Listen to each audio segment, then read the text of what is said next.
ఆంధ్రప్రదేశ్ ప్రభుత్వం కేంద్రం నుంచి వచ్చే పథకాలు, కార్యక్రమాలను రాష్ట్రంలో అమలు చేస్తోంది.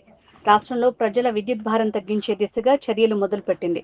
ఈ మేరకు కేంద్రం అమలు చేస్తున్న పీఎం సూర్యఘర్ యోజన పథకాన్ని ప్రజల్లోకి తీసుకువెళ్తోంది.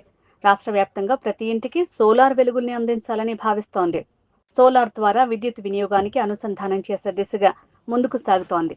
ఇప్పటికే ఎస్సీలు, ఎస్టీలకు పీఎం సూర్యఘర్ యోజన పథకం ద్వారా రాయితీలు అందిస్తోంది. తాజాగా మరో కీలకమైన నిర్ణయాన్ని తీసుకుంది కూటమి ప్రభుత్వం. రాష్ట్రంలో డ్వాక్రా మహిళలకు ఈ పథకాన్ని అందుబాటులోకి తీసుకొచ్చింది. మొత్తం 1 కోటి మందికి పైగా డ్వాక్రా మహిళలు ఉన్నట్లు లెక్కలు చెబుతుండగా, విడతల వారీగా డ్వాక్రా మహిళల ఇళ్లపై సోలార్ రూఫ్ టాప్ ని అమర్చాలని ప్లాన్ చేసింది. తొలి విడతగా 1,00,000 మందికి ఈ రూఫ్ టాప్లను అమర్చే దిశగా అడుగులు వేస్తోంది. ఈ మేరకు డ్వాక్రా మహిళలకు సోలార్ రూఫ్ టాప్ల వల్ల కలిగే ఉపయోగంపై సెర్ప్ అధికారులు అవగాహన కల్పించే పనిలో పడ్డారు. ఈ మేరకు ఈ పథకం కోసం ఓకే చెప్పిన డ్వాక్రా మహిళలకు రిజిస్ట్రేషన్లు కూడా చేస్తున్నారు. రాష్ట్రం మొత్తం మీద 80,000 మంది వరకు ఈ పథకం కోసం సమ్మతిని తెలియజేశారు.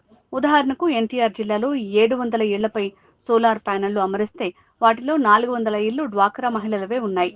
రాష్ట్రంలో మిగిలిన జిల్లాల్లో కూడా ప్యానెళ్లు అమర్చే పనులు కొనసాగుతున్నాయి. కేంద్రం అమలు చేస్తున్న పీఎం సూర్యఘర్ యోజన గృహ వినియోగదారులకు వర్తిస్తుందని ప్రభుత్వం చెబుతోంది.